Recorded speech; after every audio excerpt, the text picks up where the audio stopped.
This is part 6 of the Craftsman Emerson Gen 4 Rebuild series. If you haven't seen part 5, click the link at the top of the screen.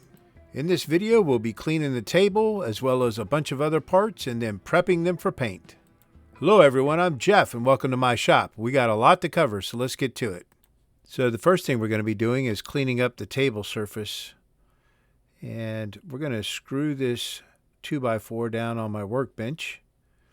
That'll help level out this table a little bit. And then I've got a piece of wood that's cut to the same diameter as the column that I'm going to screw down. And then the table will just rest on that. And I'm spraying down the table surface with some WD-40 to work as kind of a cutting fluid. And I've got some, I think this is probably 100 grit sandpaper that I'm using. And I'm just going back and forth.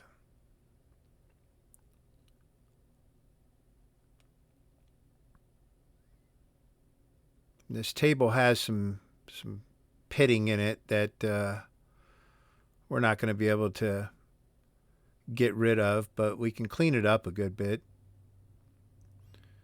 So we'll coat it again. And we'll run that sandpaper on it again.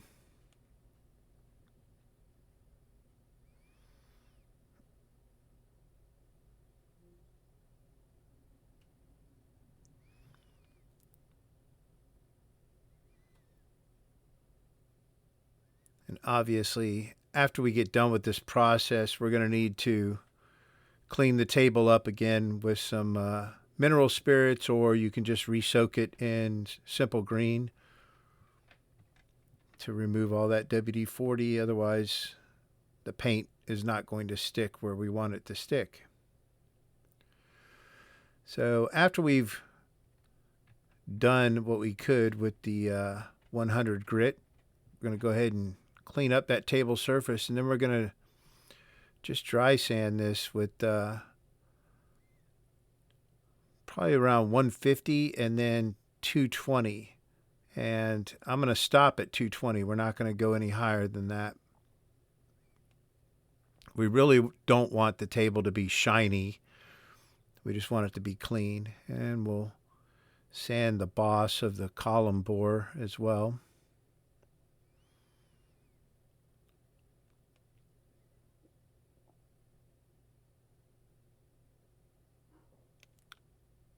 So you can see the pitting that's on there.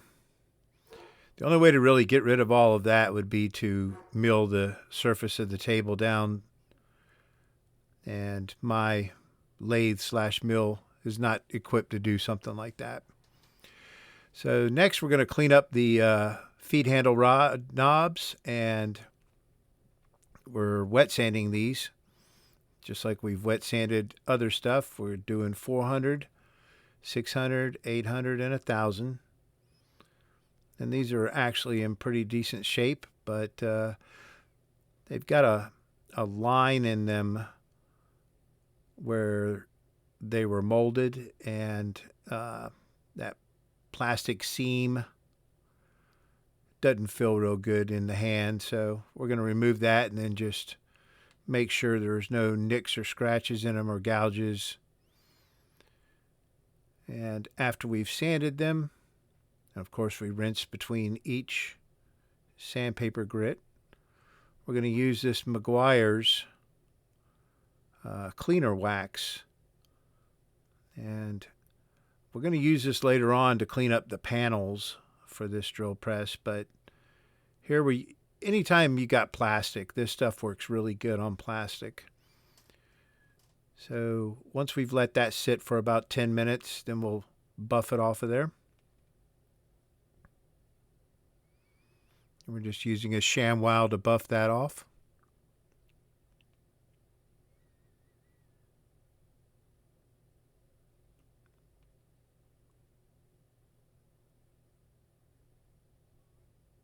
Now we could go real crazy and work on this a lot more and get these things shining like glass, but that's good enough. Next, we're going to clean out the chuck body, the Jacob's chuck body. And so I'm just using a steel brush and cleaning out the socket there. And then I've got a smaller, this one's a brass brush, and we're going to clean out every one of those lug holes for the thrust collar, the safety lock collar, and as well as the chuck key holes that are in the sides of the chuck body.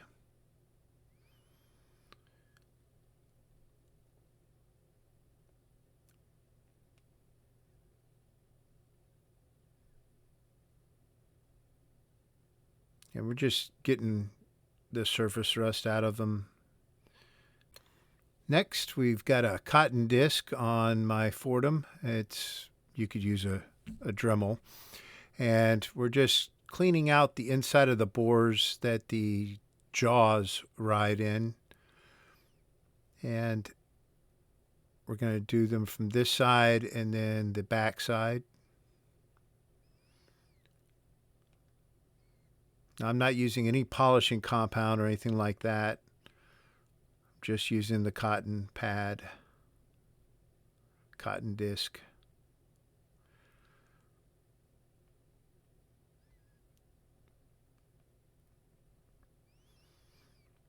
And that's going to leave a lot of lint. And we'll clean up that lint with some Q-tips. Next, we're going to come over to the grinder and use the wire wheel, and we are cleaning up the column collars. There are 2 column collars, so there's 4 halves of these column collars. And we're going to be painting them, so all we're doing is knocking that surface rust that formed back up after they had already soaked in citric acid, because we didn't coat any of this stuff with WD-40. And that's because we're going to be painting it, so knocking the surface rust off of them. This is the terminal cover for the motor. And same thing, we're just knocking that surface rust off and cleaning it up. And it's going to get painted.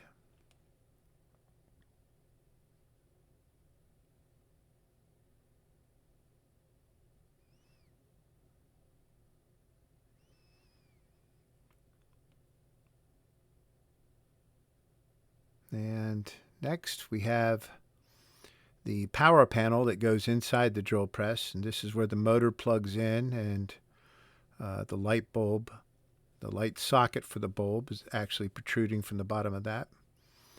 This is the capacitor cover.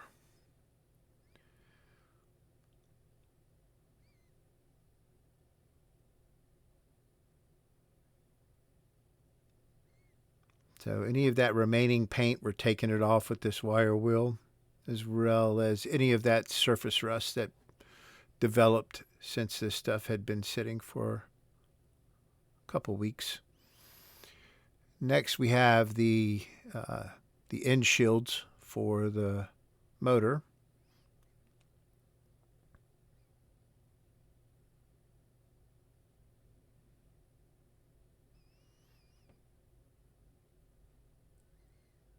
And then these are the stator studs, or the long screws for the motor.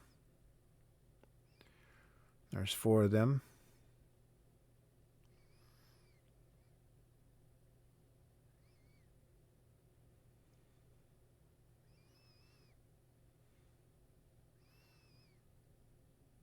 And this is the Quill snap ring, or Quill retaining ring.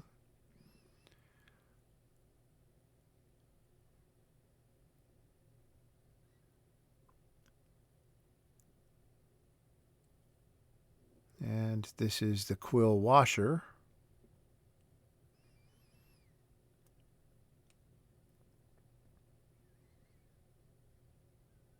So, and I'm not going to show you every part, just give you an idea of how I clean this stuff up. Obviously, there's a lot of little screws and nuts and bolts and whatnot. This is one of the motor clamps.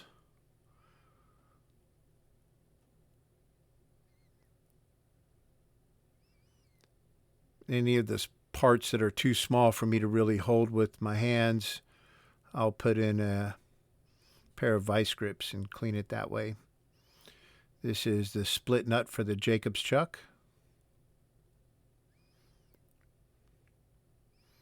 And this is the jaws for the Jacob's chuck. And they're in really good condition, so hopefully that run out will not be very large once we get everything reassembled. So here we're just cleaning the inside of that capacitor cover with a wire brush. There's a lot of paint left in there and some rust. This is the hub.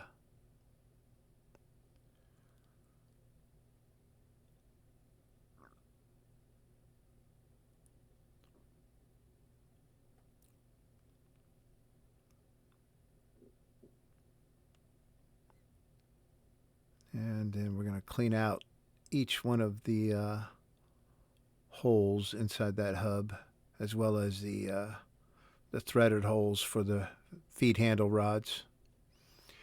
And these are the locks for the head and table lock and quill lock, and we're just cleaning out the bores on those. And then we're going to spray some of that stuff down with the super slick stuff, penetrating oil.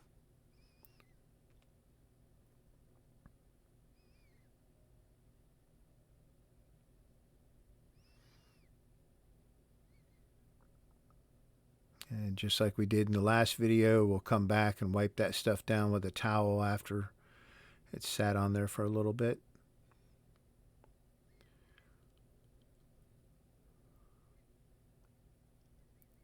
These are the other parts that I cleaned with the wire wheel, and they got coated as well.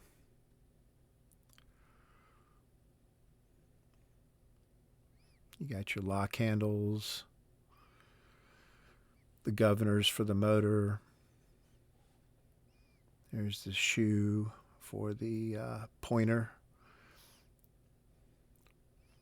All right, so next we're going to check the run out on this spindle. So we're going to insert the spindle inside the lathe all the way up to the thrust collar.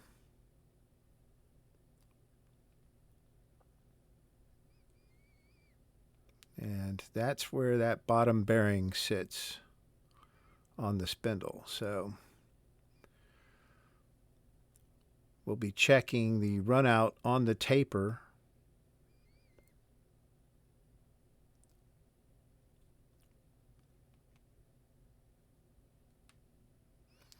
If the spindle is bent, it's typically at the taper, like right where that thrust collar meets the taper. But I've got a dial indicator here. This is in the thousandths range.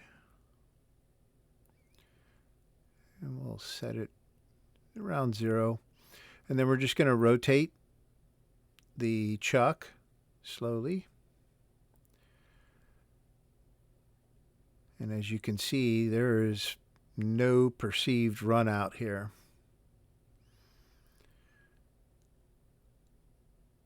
So we'll move that up on the taper a little bit and check it again.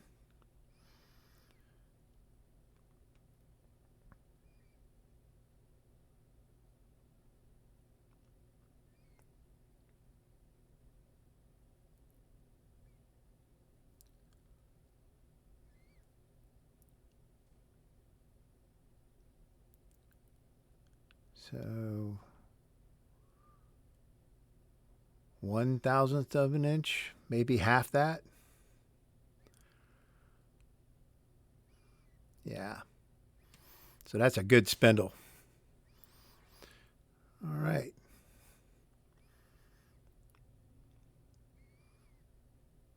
So next, we're going to go ahead and mask off the stator so that we can take it over to the wire wheel and remove the paint from the outside of it. So to do this, we're making sure all of the lead wires are tucked inside the stator itself, and then we're just going to mask the windings. I've already masked the decal that's on the outside that has all the motor data on it. And then we'll flip the stator over and do the other side as well.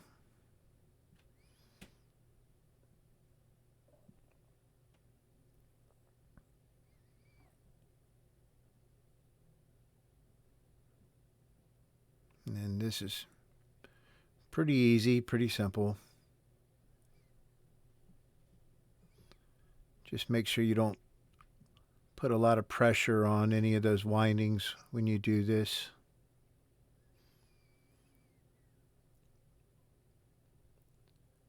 And that's ready to go over to the wire wheel. So my brass wire wheel has died. So I've got a new wire wheel on there, and it's still brushed, but it'll still work. I'm going to have to order another brass wheel. These days, most of the brass wheels are just brass coated, and after you've used them for 4 or 5 times, there's not a whole lot of brass left on them anyways, but it is what it is. So here I'm just working my way around the stator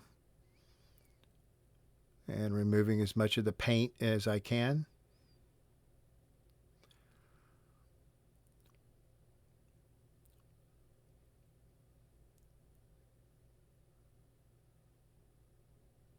And then here we are back on the workbench. I've got an abrasive wheel in my Fordham. I'm just going to clean up closer to the edge line of that decal. So that's as close as I got with the wire wheel. So I can get much closer with this and not damage the decal too much.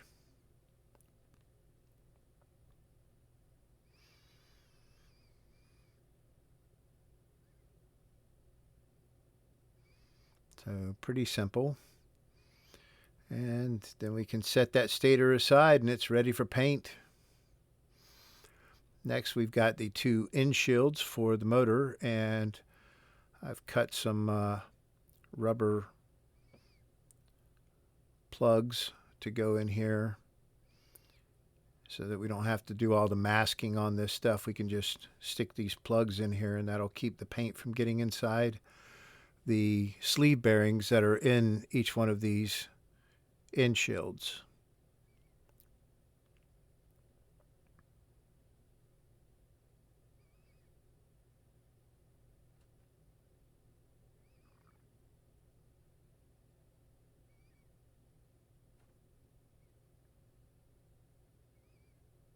And we're going to need to put some small plugs in the oil ports as well. And then here we are at the table. So I'm just using a wire brush again to clean the inside of the bores on the column bore. Well, clean the column bore on the table. And there are 2 bores in there. And then there is the lock bore that runs under the table right there. We're just cleaning those up, and then we're going to mask those off with masking tape.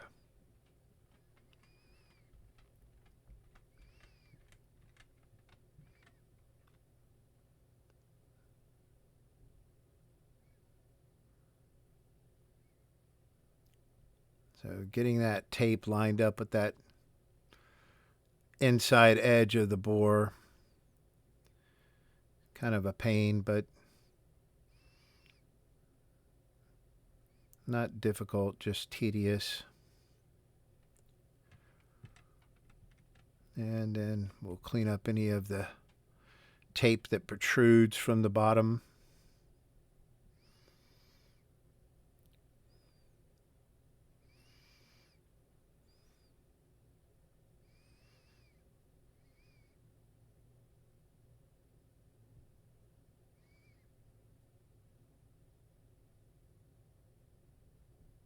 And while we're on the underside, we'll go ahead and mask off the lock bores.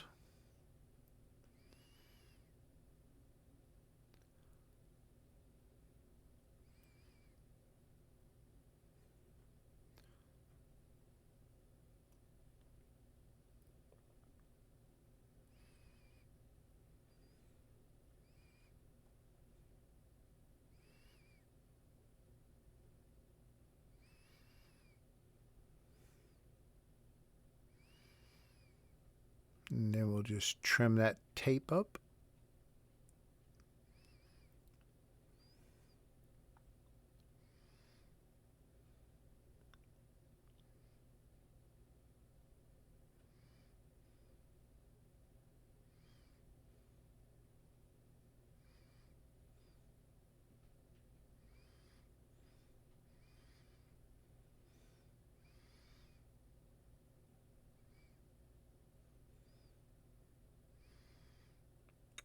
Like so.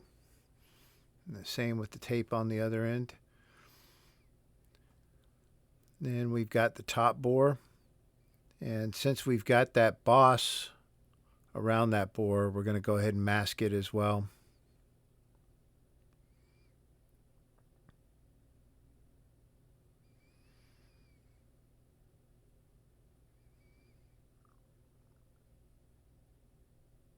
So there's a flat part that's facing my left palm on the back side of the table.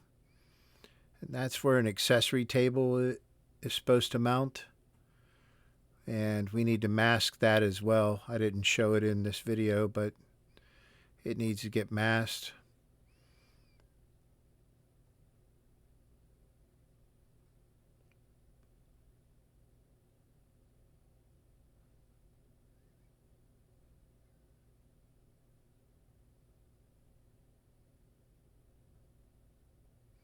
And then we've got the table surface itself.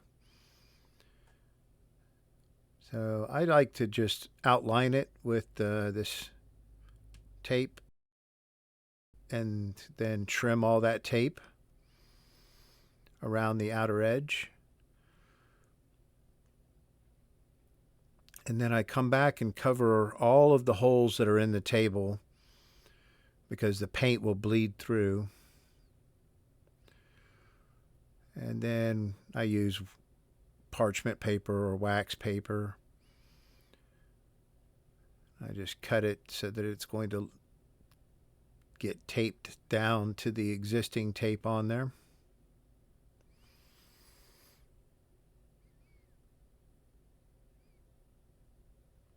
And then I'll run an X in the center of it just to keep it from snagging and draping down if the table's upside down. So that's going to wrap up this video. I hope you enjoyed it. If you did, please like and subscribe. In the next video, we will continue prepping the stuff for paint, and then we'll start painting. So if you got any questions or comments, leave them in the comments section. Don't forget all the good stuff that's in the description of the video. And I will see you next time.